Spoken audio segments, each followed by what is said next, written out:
بسم اللہ الرحمن الرحیم۔ آج ہم انشاءاللہ غسل سے متعلق کچھ احکام پڑھیں گے، چونکہ ہمارے ابھی طہارت کا ہی باب چل رہا ہے۔ غسل کب فرض ہوتا ہے اور غسل کا طریقہ کیا ہے؟ رسول اللہ صلی اللہ علیہ وسلم نے فرمایا ان اللہ لا یستحی من الحق، اللہ تعالیٰ حق بات کو بیان کرنے سے حیا نہیں کرتے۔ تو غسل کے جو مسائل ہیں ان میں بھی بعض دفعہ کچھ ایسی باتیں آتی ہیں جو بظاہر حیا کے خلاف ہیں، لیکن علم کی ایک بات ہے، سیکھنے اور سکھانے میں حیا اگر کریں گے تو پھر ظاہر ہے ساری زندگی جاہل ہی رہے گا انسان۔ اور غسل کے مسائل سیکھنا اس لیے ضروری ہے کہ غسل جب فرض ہوتا ہے تو جب تک مکمل غسل نہ ہو آپ کی نماز ادا نہیں ہوتی۔ رسول اللہ صلی اللہ علیہ وسلم نے فرمایا الماء من الماء، حدیث ہے کہ غسل فرض ہوتا ہے خواہش نفس کے ساتھ جسم سے منی خارج ہونے سے۔ مرد پہ غسل کب فرض ہوگا؟ جب اس کے جسم سے شہوت کے ساتھ منی خارج ہو۔ منی بالکل سفید رنگ کی چیز ہے، ایک ہوتی ہے مزی۔ شہوت پیدا ہونے سے اگر کسی کے مرد یا عورت کے صرف رطوبت خارج ہونا شروع ہو گئی، اس سے غسل فرض نہیں ہوتا۔ جب تک مکمل شہوت پوری نہیں ہو جاتی اور مادہ منویہ خارج نہیں ہو جاتا، چاہے احتلام کی صورت میں ہو یا کسی بھی طرح سے ہو۔ مردوں کے ساتھ چونکہ یہ بہت زیادہ ہوتا ہے نائٹ فال کی صورت میں، مردوں پر غسل کی یہ صورت بہت زیادہ فرض ہوتی ہے۔ جیسے ہی بلوغت ہوتی ہے تو احتلام شروع ہو جاتا ہے، ہفتے میں 1 دفعہ 2 دفعہ 3 دفعہ، بعض نوجوانوں کو روزانہ بھی 2 دفعہ ہوتا ہے۔ جبکہ خواتین میں یہ والے غسل کی صورت بہت ہی کم ہوتی ہے کہ ان کو نائٹ فال ہو یا اس طرح سے غسل فرض ہو۔ ہزاروں میں کسی ایک عورت کے ساتھ ایسا ہوتا ہے۔ ایک صورت تو یہ ہے غسل فرض ہونے کی۔ دوسری صورت کیا ہے کہ جب انسان اپنی زوجہ کے ساتھ ملاپ کرے اور انٹرکورس ہو جائے، چاہے اس صورت میں ڈسچارج دونوں میں سے کوئی ہو یا نہ ہو، لیکن دونوں پہ غسل فرض ہو جائے گا، مرد پہ بھی اور عورت پہ بھی۔ یہ تو مردوں کے غسل کے فرض ہونے کا ہے۔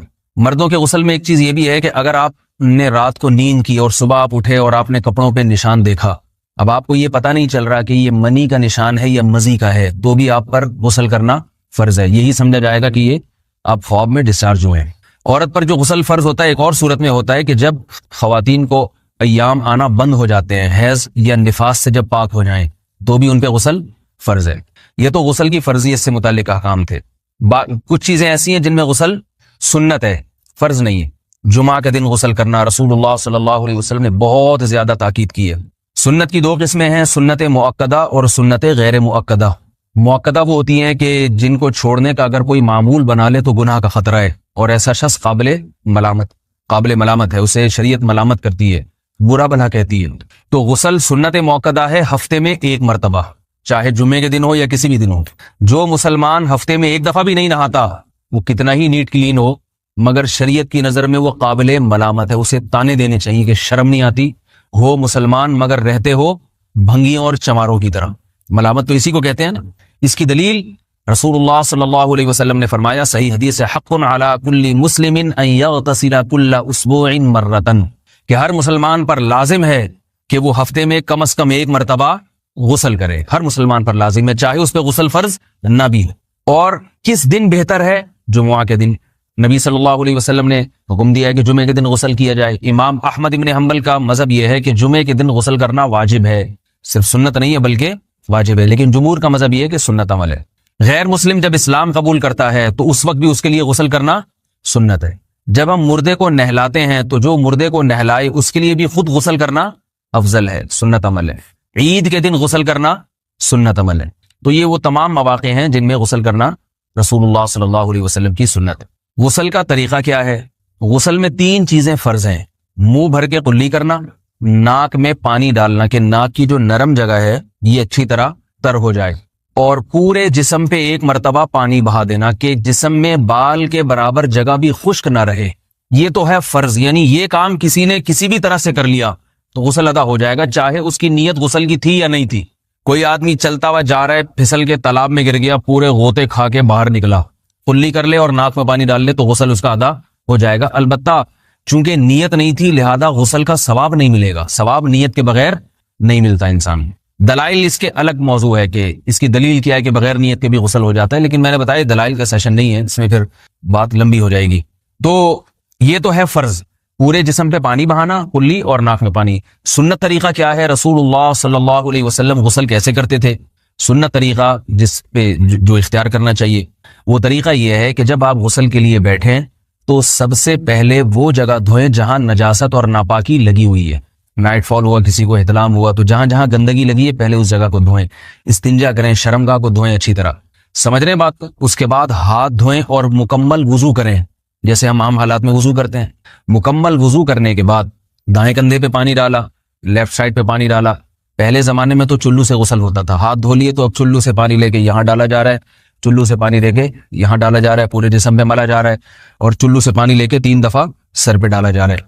تو آج کل چلو ولو تو ہے نہیں، شاور کے نیچے جا کے کھڑے ہو جاتے ہیں، تو اس میں یہ کہ شاور کھولے اس میں کھڑے ہو جائیں، سارے چلو اس میں خود بخود ہی ہو جائیں گے، پورے جسم پہ پانی بہہ جائے گا۔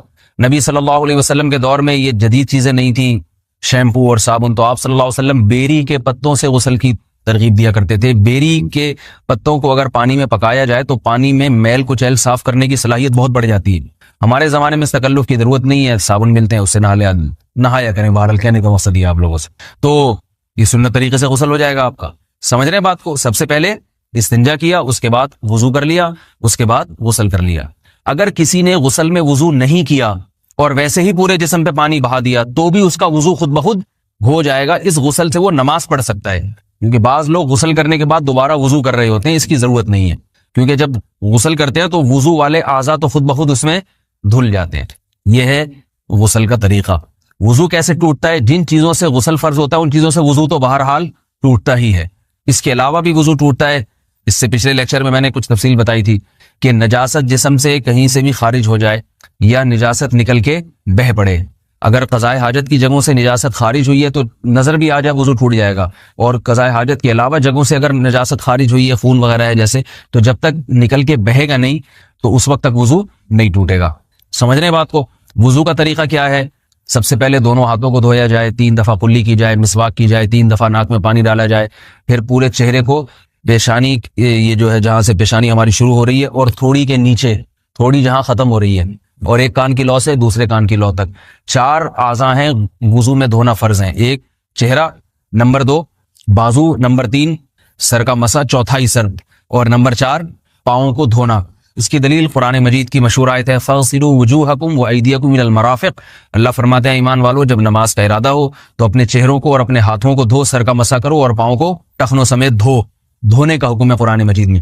البتہ سر کے بارے میں یہ نہیں ہے پورے سر کا مسا کرو، بلکہ آ رہا ہے وَامْسَحُوا بِرُؤُوسِكُمْ، با کا لفظ ہے، با آتی ہے تبعیض کے لیے کہ سر کے بعض حصے کا مسا۔ اب بعض حصے کا قرآن حدیث میں کہیں تذکرہ نہیں ہے، تو اس میں فقہاء کرام کے اجتہادات ہیں۔ امام شافعی فرماتے ہیں تھوڑا سا بھی ٹچ کر لیا سر کو ہو جائے گا، امام ابو حنیفہ فرماتے ہیں نہیں، کم از کم 1/4 کا ہونا ضروری ہے۔ سب کے اپنے اپنے دلائل ہیں، ان دلائل میں نہیں جاتا۔ فقہ حنفی کو جو فالو کرنے والے ہیں تو ان کو چاہیے کم از کم 1/4 سر کا مسا، یہ فرض ہونے کے لیے ضروری، مگر سنت کیا ہے؟ پورے سر کا مسا۔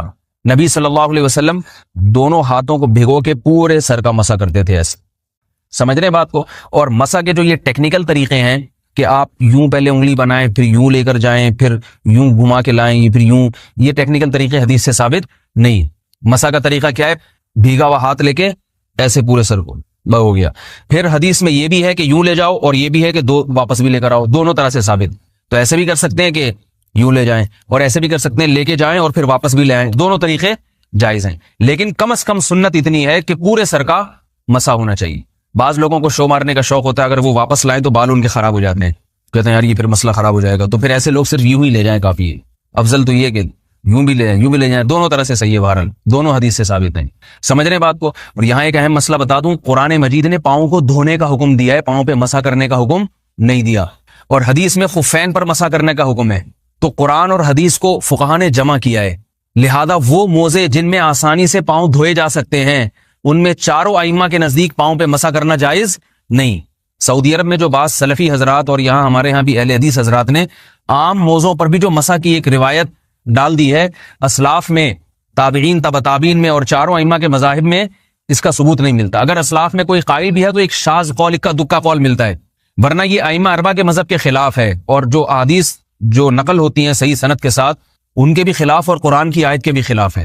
اس لیے کسی نے عام ساکس پہ اگر مسا کر لیا، جو عام طور پہ آفس پہن کے جاتے ہیں لوگ، اس میں تو پاؤں، آپ اگر ساکس کو پانی کے نیچے رکھیں پورا پاؤں دھل جائے گا آرام سے، تو وہاں کیا ہو رہا ہے کہ قرآن مجید کے حکم کی مخالفت لازم آ رہی ہے، آپ پاؤں دھو نہیں رہے، تو اس لیے ہم یہ سمجھتے ہیں کہ اس صورت میں نماز ادا نہیں ہوگی۔ سعودی عرب میں بعض سلفی حضرات نماز پڑھاتے ہیں، وہ ایسے ہی کرتے ہیں کہ عام ساکس پہ مسا کر کے نماز پڑھا لیتے ہیں، تو فتویٰ اسی پر ہے کہ ان کی، اگر کسی کو یقین ہے کہ اس نے عام ساکس پہ مسا کر کے نماز پڑھائی ہے تو اس کے پیچھے نماز ادا نہیں ہوگی، کیونکہ قرآن کے مطابق اس کا وضو ہوا ہی نہیں ہے۔ صدیوں تک کوئی بھی اس قول کا قائل نہیں رہا ہے کہ عام ساکس پہ بھی مسح ہو جاتا ہے۔ یہ ابن تیمیہ رحمہ اللہ تعالیٰ 7ویں صدی میں اس کے قائل تھے، اور تابعین میں اکا دکا قول ملتے ہیں اس کے، لیکن شاذ قول ہیں، مرجوح قول ہیں، جن پر امت نے فتویٰ نہیں دیا۔ اور اب سعودی عرب میں بعض سلفی حضرات اس کے قائل ہیں۔ ہمارے ہاں اہل حدیث حضرات بھی چونکہ اکثر سعودی عرب کے سلفی حضرات ہی کو فالو کرتے ہیں، تو انہوں نے بھی وہیں سے یہ فتویٰ لیا ہے۔ لیکن ائمہ اربعہ کے مذہب میں اور دلائل کے لحاظ سے دیکھا جائے تو یہ مذہب کمزور ہے۔ قرآن نے پاؤں کو دھونے کا حکم دیا، آپ دھوئیں گے پاؤں جب تک دھونا ممکن ہے۔ چمڑے کے موزے ہیں، ان کو دھونا ممکن نہیں ہے اتارے بغیر، لہذا ان موزوں کے اوپر مسح ہو جائے گا، تو اس سے قرآن پر بھی عمل ہو جائے گا اور حدیث پر بھی عمل ہو جائے گا۔ اس لیے ائمہ اربعہ نے جو قرآن و حدیث کو سمجھ کے جو فیصلہ کیا ہے اس پہ چلنا ہمارے لیے زیادہ مفید ہے بنسبت آج کل کے جو علماء ہیں ان کی اپنی ذاتی آراء پر۔ اس لیے یہ بھی ایک وضو سے متعلق اہم مسئلہ تھا، سمجھ رہے ہیں؟ باقی تو ماشاءاللہ وضو کرنا سب کو آتا ہی ہے۔ اور وضو کے بعد دعا کیا ہے؟ کلمہ شہادت، اشہد ان لا الہ الا اللہ وحدہ لا شریک لہ اشہد ان محمدا عبدہ ورسولہ اللہم اجعلنی من التوابین واجعلنی من المتطہرین۔ اے اللہ تو مجھے بار بار توبہ کرنے والوں میں شامل کر دے اور بار بار پاکیزہ رہنے والوں میں شامل کر دے۔ توبہ اس لیے کہ میں نے ظاہری طہارت تو حاصل کر لی، مجھے روحانی طہارت بھی عطا کر دے۔ اگر میں نے گناہ کیے ہوں تو مجھے ان سے بھی توبہ کی توفیق عطا فرما لے، تاکہ اس لحاظ سے بھی میرا وضو ہو جائے، اس لحاظ سے بھی میں پاک ہو جاؤں۔ سبحانک اللہم و بحمدک، نشہد ان لا الہ الا انت، نستغفرک و نتوب الیک۔